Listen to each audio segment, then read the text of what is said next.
जब जब हिम्मती साहसी हुए हैं तब तक हम कुछ कर गुजरे हैं, और जब जब हमने हथियार डाले हैं जो हमारे पास है उसे भी हम खो देते हैं।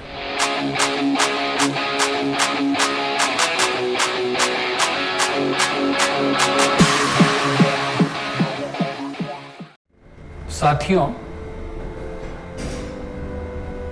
मनसः वाचः कर्मणा, truth is beauty, beauty is truth की जो प्रवृत्ति और प्रकृति है वो मनुष्य के मन में कब आती है? जब हम अपनी गलतियां और दूसरों की उपलब्धियां देखते हैं।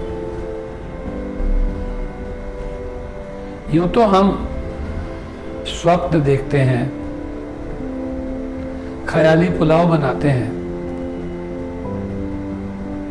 और वही स्वप्न और ख्याली पुलाव में अगर प्रयत्न और प्रयास का तड़का लगा देते हैं तो वो पर्पस यानी कि लक्ष्य यानी कि उद्देश्य बन जाते हैं। कहते हैं कि one energetic attempt is more than 1000 aspirations. एक जुझारू प्रयास हजारों उम्मीदों, अपेक्षाओं, इच्छाओं, स्वप्नों और कल्पनाओं से अधिक लाभकर होता है।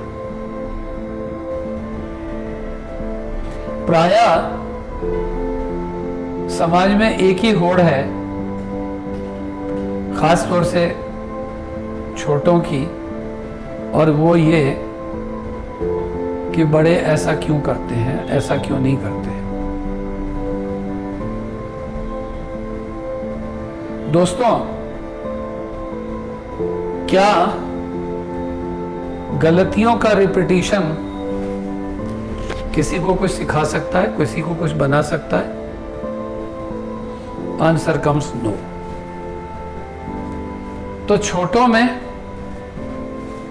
फ्लेक्सिबिलिटी जनरली कहा जाता है ज्यादा होती है,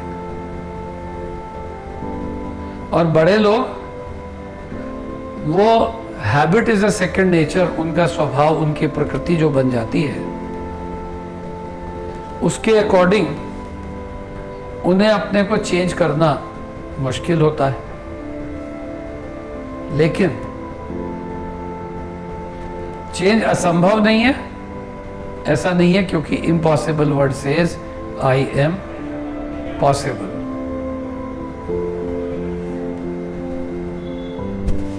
आवश्यकता है अपनी जिम्मेवारी महसूस करने की। जब तक हम अपने जीवन के लिए दूसरे को जिम्मेवार समझते हैं, जैसे कई बार बच्चे कह देते हैं कि चाहे हम 80 साल के हो जाए, लुक आफ्टर करना आपकी जिम्मेवारी है, क्योंकि हमने कोई एप्लीकेशन थोड़ी लगाई थी। तो तुमने तो हमें नहीं लगाई, क्या तुम्हारे बच्चों ने तुम्हें लगाई थी? Answer comes no. तो transfer of responsibility reality of life होता है, और जो लोग ट्रांसफर ऑफ रिस्पॉन्सिबिलिटी को एक्सेप्ट नहीं कर पाते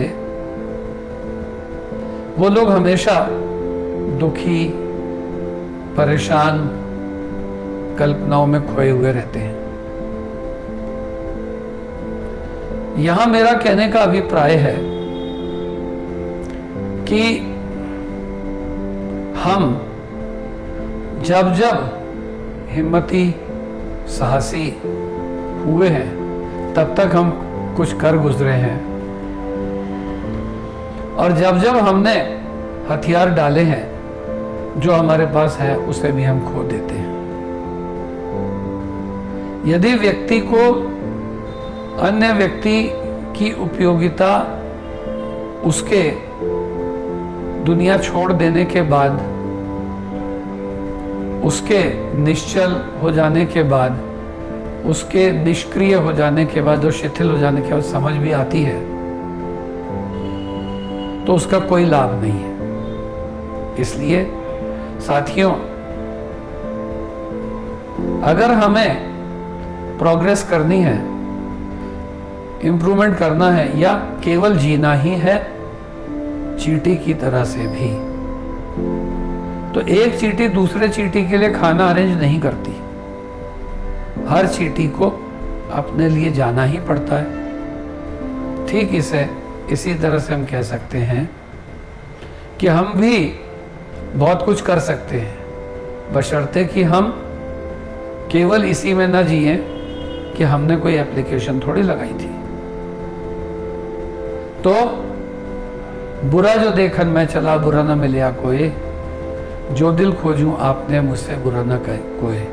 अगर ये हम कह भी देते हैं, मान भी लेते हैं, स्वीकार भी कर देते हैं, लेकिन जो लोग आलसी हैं, लापरवाह हैं, निर्लज्ज हैं, ढीठ हैं,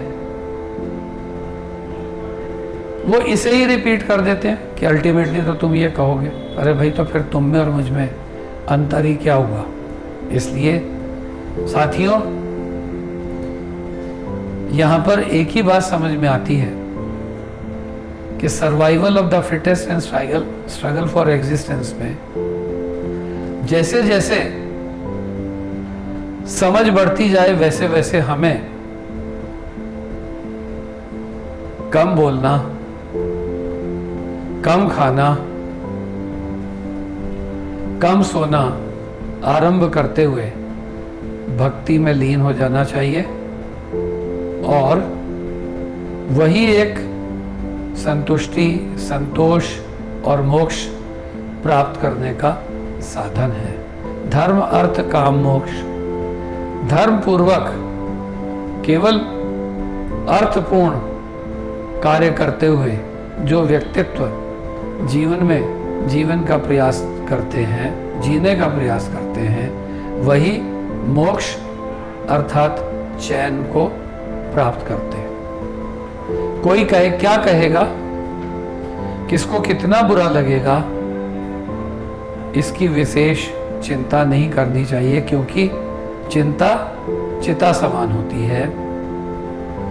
grief and worries disturb the life in present, in future, at all the times. This is all for today. Thank you.